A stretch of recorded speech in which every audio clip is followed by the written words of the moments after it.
All right, we finished up First Things First last week, so we are moving on.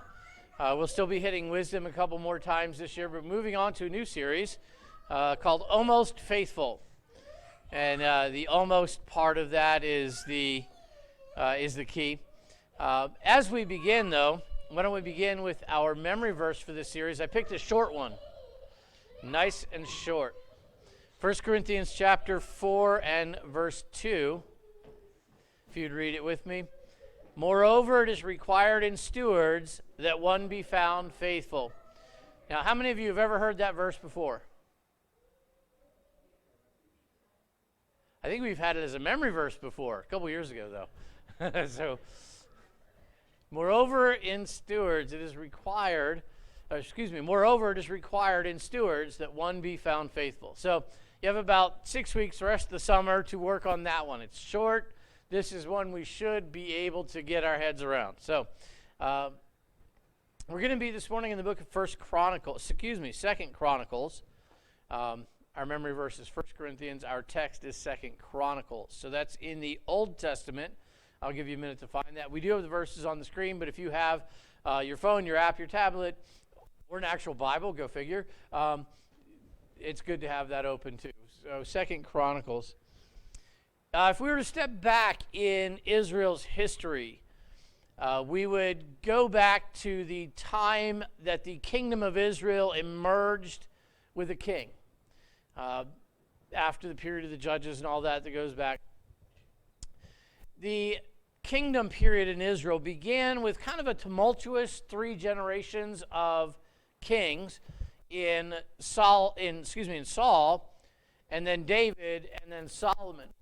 And even though it was kind of a tumultuous several generations, the nation of Israel actually reached its golden era, its zenith, if you will, under Solomon during that time. In Solomon's day, Israel reached the largest geographical extent of its borders. It reached its largest influential experience as well, influencing its neighbors for many nations around it, drawing people from deep into Africa and different parts of the world coming to Israel. There were a lot of vassal states that Israel had as well, kingdoms who actually paid tribute to the nation of Israel. Solomon, in his wisdom, had negotiated lots of deals along the way, and it was so prosperous in Israel under Solomon, in the last part of this kingdom era, that they didn't really consider silver anything worth great value. There was just so much silver around and so much gold coming into the nation that silver was borderline worthless. It gives you a sense. When a precious metal goes worthless because it's just too common, you know that you're doing pretty well. And that's where they were under the United Kingdom era. But immediately following Solomon's death, the nation was split into 2. Jeroboam and Rehoboam, respectively, ruled different parts of the nation. And the nation began this divided kingdom era that lasted for hundreds of years. The nation broke up. 10 of the tribes, the northern tribes, they're typically called the northern tribes, though it wasn't exclusively north. The 10 tribes kept the name Israel, adopted a new king, and moved on. The other 2 tribes, being Judah and Benjamin, largely from the south, adopted the name Judah because Judah was the larger of those 2 tribes, and they retained the Davidic line of kings. And they enter into this divided kingdom era. In this divided kingdom era, the nation of Israel, the 10 tribes, had exactly 0 good, godly kings. Not a single one of them. Right from the first king on, their kings led them in bad ways. The nation of Judah had a few good, godly kings, but not as many as they needed, not as many as one would hope they would have had. But they did have a couple of them. And that's where we find ourselves this morning and for the next several weeks, is with one of those good, godly kings, a guy by the name of Hezekiah. Hezekiah had an interesting life, an interesting reign, not a particularly long one, but an eventful one. And he himself raises up as an example for us to follow when it comes to this idea of faithfulness. And you'll understand the almost by the time we get through the end of the series. But Hezekiah does teach us about faithfulness. And so we begin this morning, and I have a lot of texts, so we'll see what we can read and see what we can skip. But Hezekiah became king. We find it in 2 Chronicles chapter 29. Hezekiah became king when he was 25 years old, and he reigned 29 years in Jerusalem. His mother's name was Abijah, the daughter of Zechariah, and he did what was right in the sight of the Lord, according to all that his father David had done. And so there's a couple things that we see really very quickly here. First of all, he did what was right in the sight of the Lord. As we're introduced to the kings of Judah and all of the kings of Israel in this section of the Kings and the Chronicles, those are words we do not hear very often. He did what was right in the sight of the Lord. Generally, what we read is he did what was wrong in the eyes of the Lord. And so we don't get that particular construct very often. And the other thing is that he's compared very favorably with David. And so he is in the line of David. He is a Davidic king. But it is not often that you see this phrase as well, according to all that his father David had done. And so you get that favorable comparison with a man who, though not perfect, was a good king. A man who established worship and who led the people in good, godly ways. And so we get Hezekiah ascending the throne. You can surmise from that Hezekiah's father had died, and we'll talk about him a little bit later. But after ascending to the throne, Hezekiah began a revival. And this is interesting. Sometimes we talk about what does revival look like in the 21st century? How do we go about setting a revival? Hezekiah actually single-handedly began a revival. 2 Chronicles chapter 29, verse 3. In the first year of his reign, in the first month, he opened the doors of the house of the Lord and repaired them. He started by opening the temple. And he didn't exactly wait. I mean, you think about it. The first year of his reign, the first month. It was very high on his agenda as a new king to open the temple. The temple had been shut. It had been barred. It was starting to accumulate trash and garbage. It was just the victim of wholesale national neglect. And the first thing that Hezekiah does as the king is he opens the temple. And then along with that, he ordered the priests and Levites to prepare for worship. We continue in verse 4. Then he brought in the priests and the Levites and gathered them in the east square and said to them, "Hear me, Levites, now sanctify yourselves, sanctify the house of the Lord God of your fathers, and carry out the rubbish from the holy place." For whatever reason, the temple had just become a dumping ground. And the priests and the Levites, with the temple closed and no support from the king, had fallen into neglect. They were just off doing whatever. They were living just their normal lives. They were out farming. They were out doing whatever. Ceremonially no more cleansed than anybody else. And so Hezekiah says, look, I've opened the temple. We are open for business. So you better get yourselves ready to be open for business. Get the temple cleaned up and get yourselves purified. Get ready because we are going to worship. And so opens the temple, orders the priests and Levites to prepare for worship, and then he, as soon as it was ready, he begins to offer sin offerings. If we were to skip down to verse 20 of 2 Chronicles chapter 29, then King Hezekiah rose early and gathered the rulers of the city and went up to the house of the Lord. And they brought 7 bulls, 7 rams, 7 lambs, and 7 male goats for a sin offering for the kingdom, for the sanctuary, and for Judah. Then he commanded the priests, the sons of Aaron, to offer them on the altar of the Lord. And so the very first thing that Hezekiah wants to do in this newly reopened temple, in this newly reestablished worship, is to offer a sin offering, which is significant. It's his way of confessing to God the sins of himself and the sins of the people and the sins of even the priests. And they offer these sacrifices These are not just normal worship. This is specifically an act of confession. This is specifically an act of saying, God, we have sinned as a people, and we want to get that right. And so he begins by offering sin offerings for himself, for the temple, for the priests, for the people. And then he begins to organize ongoing worship. We continue in verse 31. Hezekiah answered and said, now that you have consecrated yourselves to the Lord, come near and bring sacrifices and thank offerings into the house of the Lord. And now these are the rest of the worship. This is thank offerings. These are sacrifices. These are all of the things that we find in the law, all of the different ways, all of the different offerings that the people could bring. And Hezekiah says to the people, okay, we've got the sin offering done. We have done the confession. Now gather to worship. Bring your offerings to the temple the way you're supposed to.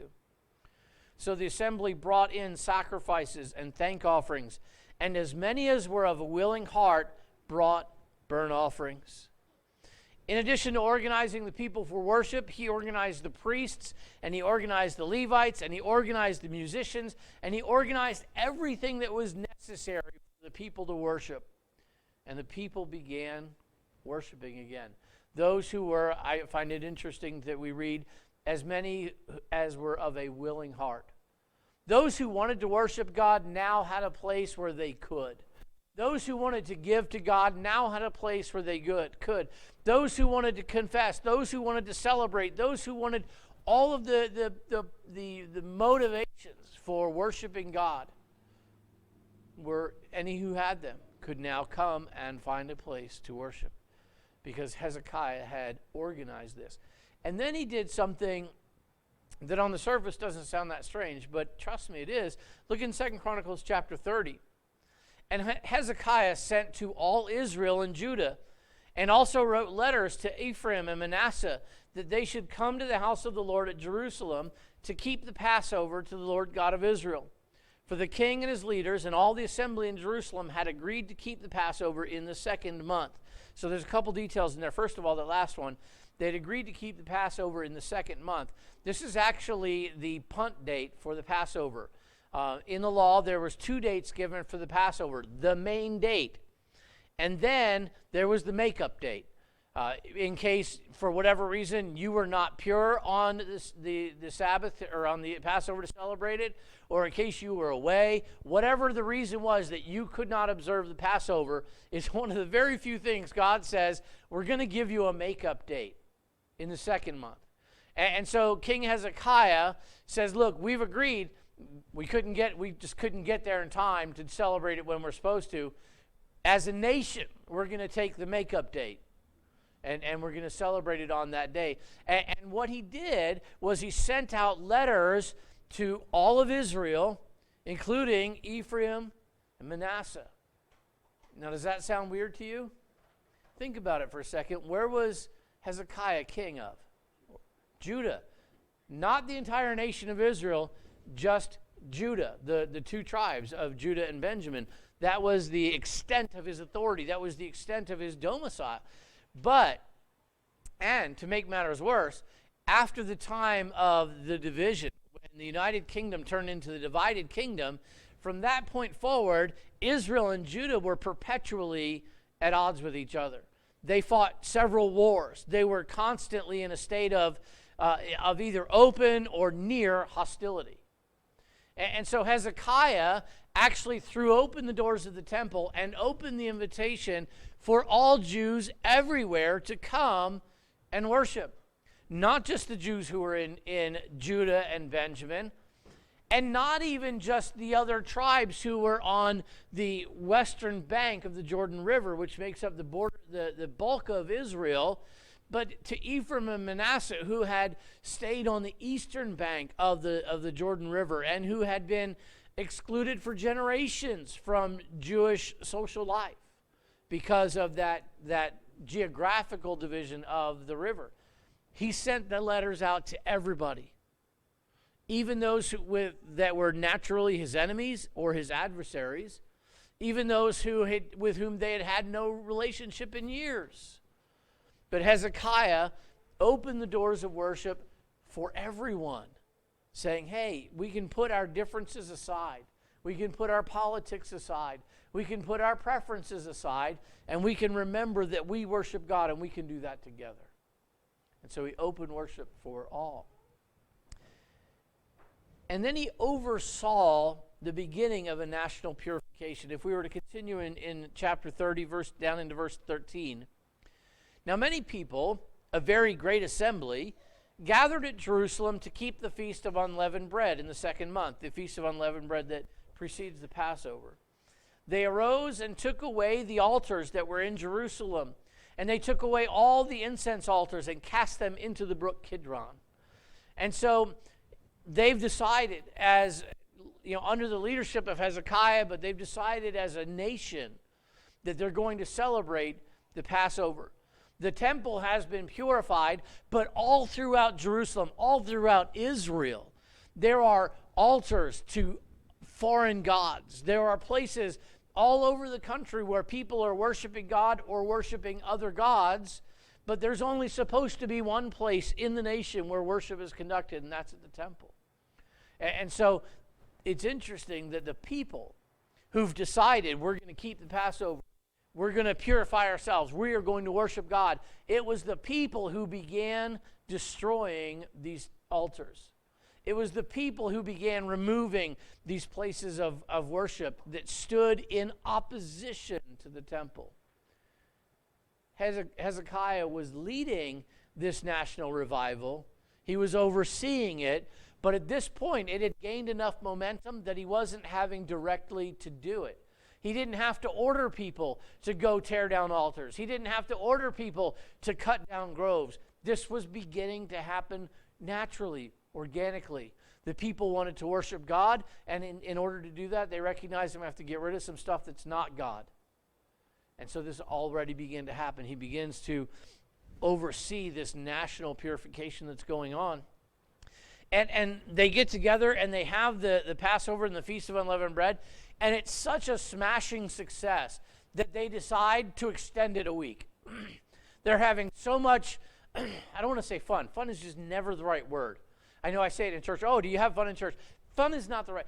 It was so enjoyable an experience. I think enjoyable is a better word. We can have joy in church. I don't know that we have fun in church. I mean, sometimes I guess we might, but it's just not the right word. But it was so enjoyable, they decide to extend it a week. Now, the preparations that they had made for the Feast of Unleavened Bread and for the Passover were the preparations they need to fulfill it in its normal week-long iteration. And so the fact that they've decided now to extend it a week means they don't have the stuff they need to do that. It's great that you want to extend it, but they haven't laid aside the preparation. And so Hezekiah actually steps in and begins to overtly support the worship. Look in verse 23 of 2 Chronicles 30. The whole assembly agreed to keep the feast another 7 days, and they kept it another 7 days with gladness. For Hezekiah, king of Judah, gave the assembly 1,000 bulls and 7,000 sheep. And the leaders gave the assembly 1,000 bulls and 10,000 sheep, and a great number of priests sanctified themselves. And so Hezekiah stepped up, and with a huge infusion of cattle, which, I mean, you think about it, all of these cattle, all of these cows, all of these sheep, what was going to happen to them? Man, they were not going to see the week out. These were going to be sacrifice and dinner. They were just going to party on for another week. And so Hezekiah put it out there, and the leaders of the people, those who had wealth and influence and stature, looked around. They see what Hezekiah is doing, leading by example, and they decide we better, we're going to do this too. And so they donated some. And so between Hezekiah and the leaders, they had all the provisions they needed to celebrate this for a whole nother week, as he begins to overtly kind of underwrite it, basically. And then we find, as we hit into chapter 31, that Hezekiah begins to oversee the continuation of this national purification.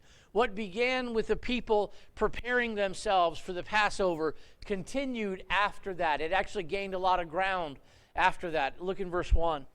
Now when all this was finished, all Israel who were present went out to the cities of Judah and broke the sacred pillars in pieces, cut down the wooden images, and threw down the high things and places and the altars.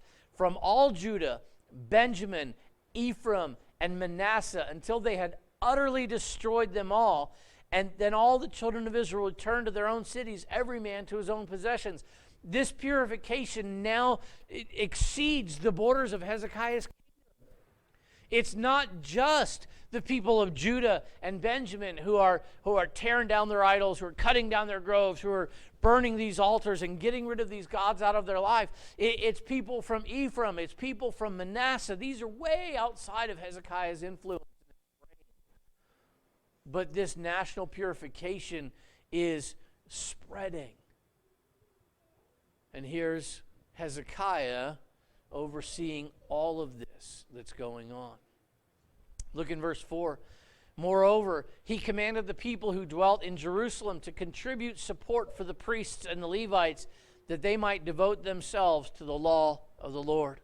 As part of this purification process, as part of this revival process, it was important that the priests and Levites be able to fulfill their roles, that they be able to leave their farms and come in and oversee and conduct the worship of God.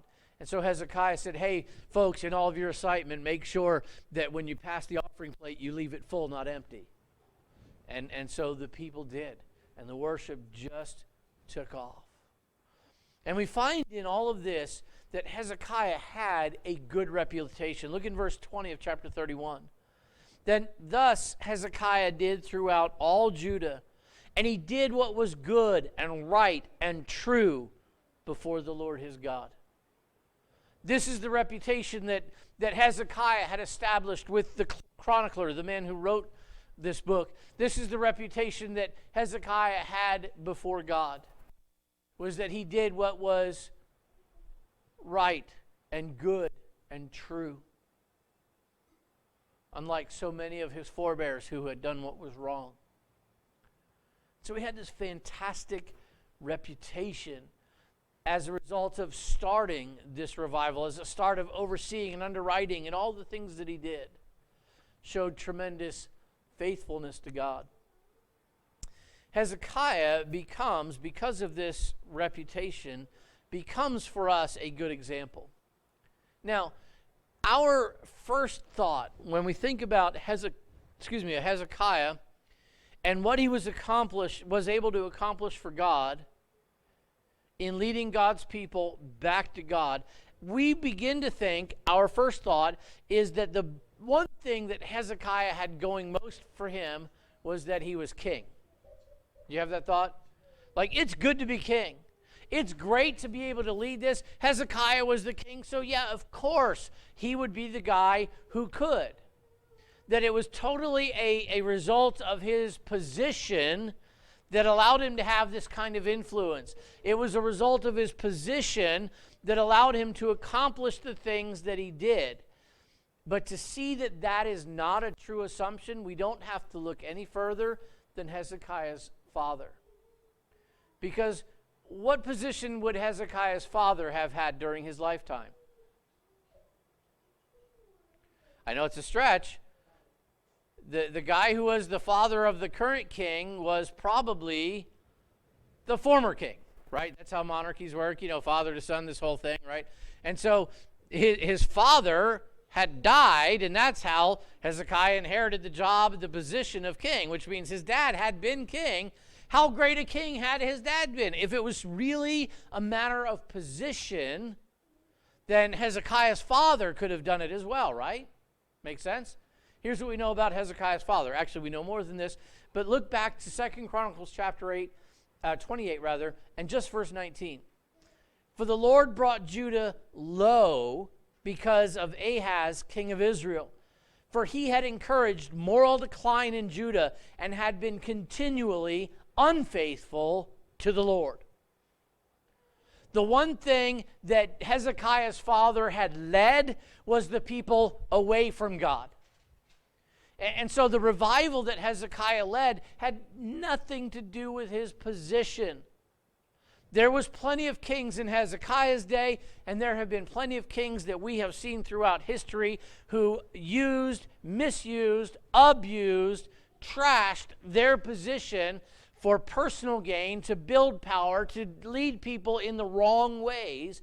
And most of the kings of Judah and all of the kings of Israel took the position of king and led the people further and further and further from God.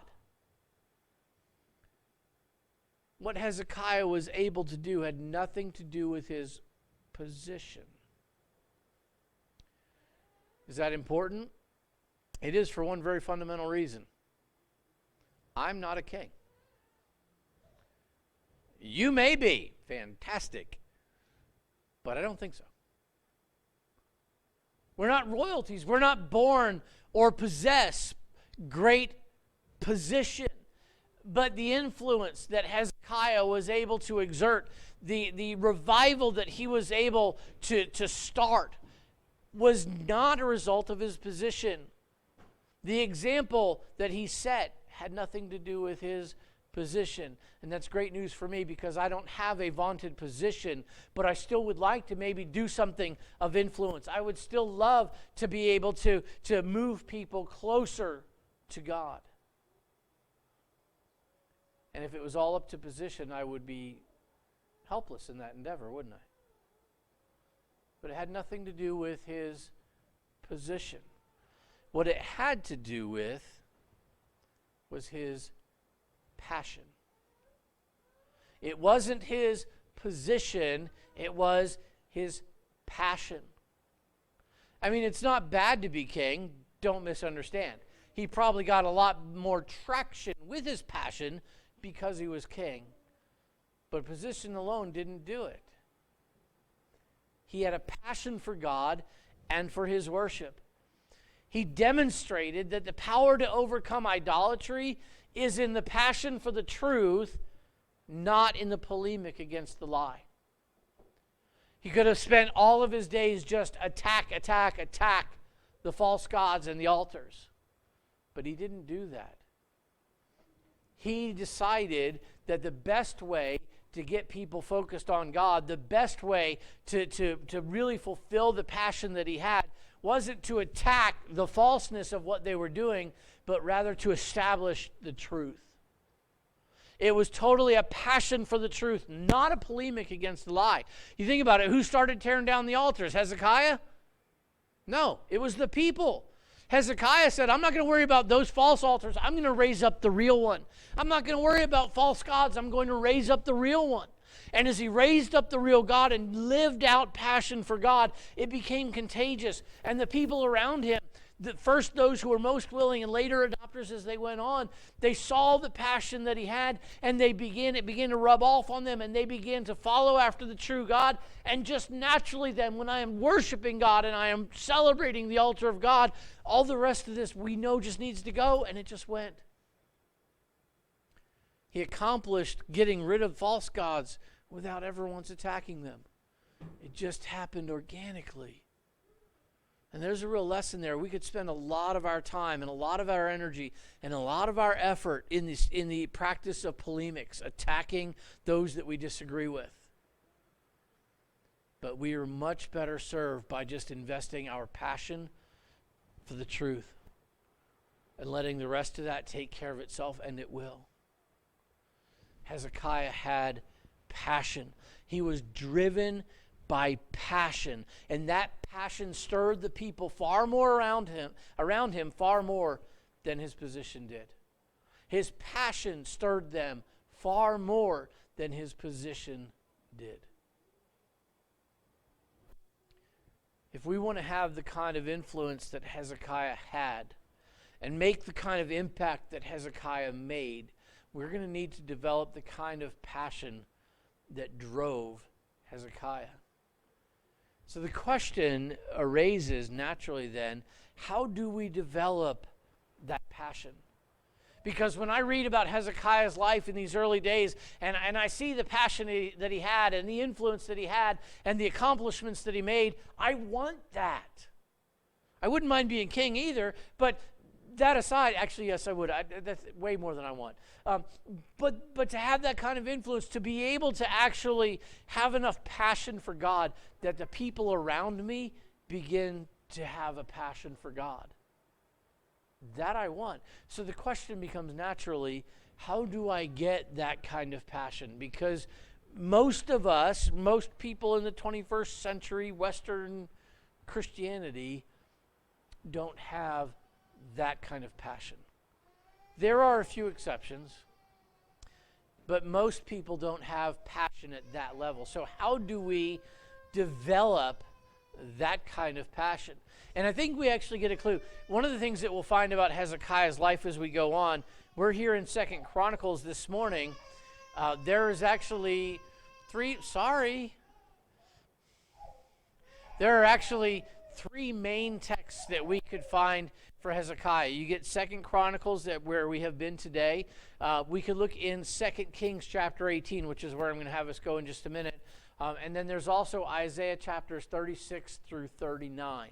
All three of these places cover much of the life of Hezekiah. If we were to bounce from 2nd Chronicles, where we are, over to 2 Kings chapter 18, we find in the introduction to Hezekiah's reign some insights about how we might develop the kind of passion that he had. Look in 2 Kings chapter 18. I'm going to read just a couple verses beginning verse 4. He removed the high places and broke the sacred pillars, cut down the wooden image, and broke in pieces the bronze serpent that Moses had made. For until those days the children of Israel burned incense to it and called it Nehushtan. He trusted in the Lord God of Israel, so that after him was none like him among all the kings of Judah, nor who were before him. For he held fast to the Lord. He did not depart from following him, but kept his commandments, which the Lord had commanded Moses. In those 3 verses, we find 4 suggestions on how we might develop the passion that he had. First of all, remove the false gods in our own lives. Remove the false gods in our own lives. You say, I don't have a false god in my life. I'm a Christian. Really? John wrote his epistle, 1 John, to Christians. And one of the things that John was obsessed with, in fact, ended his letter with, was keep yourself from idols. Because even in first century Christendom, there were idols in Christians' lives. Do you think anything has changed in 2,000 years since? Maybe the number has gone up. But Christians still have idols in their lives. And so the first thing that we need to do is remove the false gods in our lives. This is going to include those that are overtly false. There are a lot of things in your life that you could look around and you say, that probably should go. If I'm going to exalt God and I'm going to celebrate God and I'm going to worship God, there's this part of my life that doesn't fit with that well. It's like trying to put a square peg in a round hole. With enough force, maybe you can get it through, but it doesn't fit. It doesn't belong.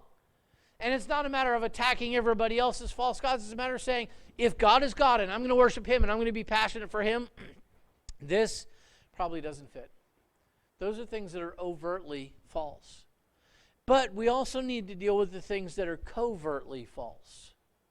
You think about it, and we have this very strange reference. How many of you had ever heard of the term Nehushtan before I just read it? No, it's not something we think about often. Do you remember in Exodus, the children of Israel, had left the land of Egypt.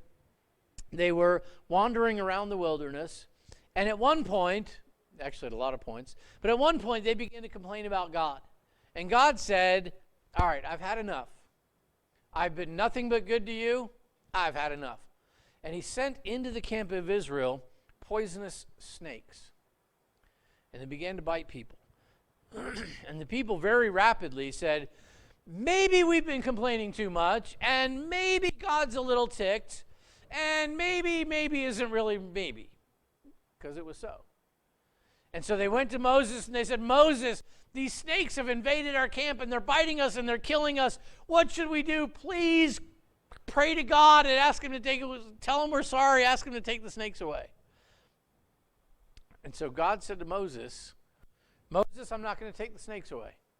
Here's what I want you to do. I want you to fashion a snake out of brass. And I want you to put it on a pole. And every time somebody is bit, if they will humble themselves and look at the pole, they'll live. And if they don't, they'll die in their own pride. And it was a symbol of the cross, because it didn't make any sense. You think about it, look at a snake and I live. What kind of medical treatment is that? None. It was a matter of, will I trust God, look to the picture of salvation and live, or not? It's a type of Jesus. And so we had this.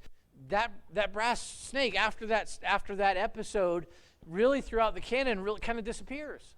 But it surfaces here, and where it surfaces here is people were no longer looking at the brass snake every time they got bit by snakes. That wasn't happening anymore.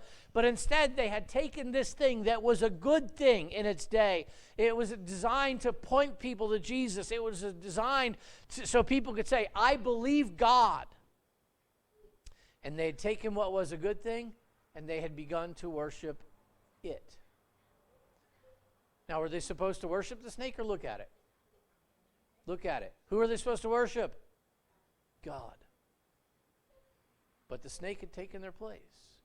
And so we need to take care of the things that are covertly false in our lives. One of the things that I have fought for years is this idea. Have you ever heard in church life of the sacred desk? Anybody have any idea what a sacred desk is? No? Good. That means I've done my job. A sacred desk is what was called a generation or two ago a pulpit. This doesn't even qualify. This is amusing. I just need something to hold my iPad. Honestly, that's it. But it was the sacred desk. And it was, wood and ornate and large and somehow sacred.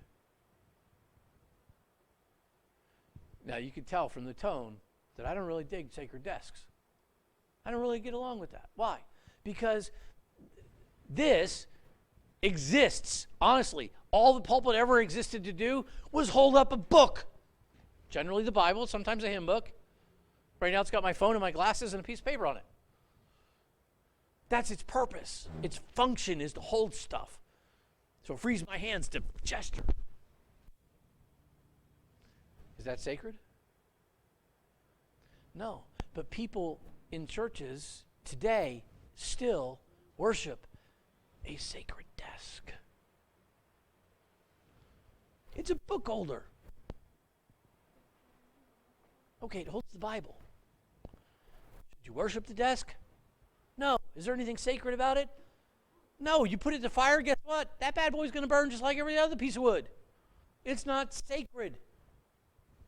It's just a hunk of furniture.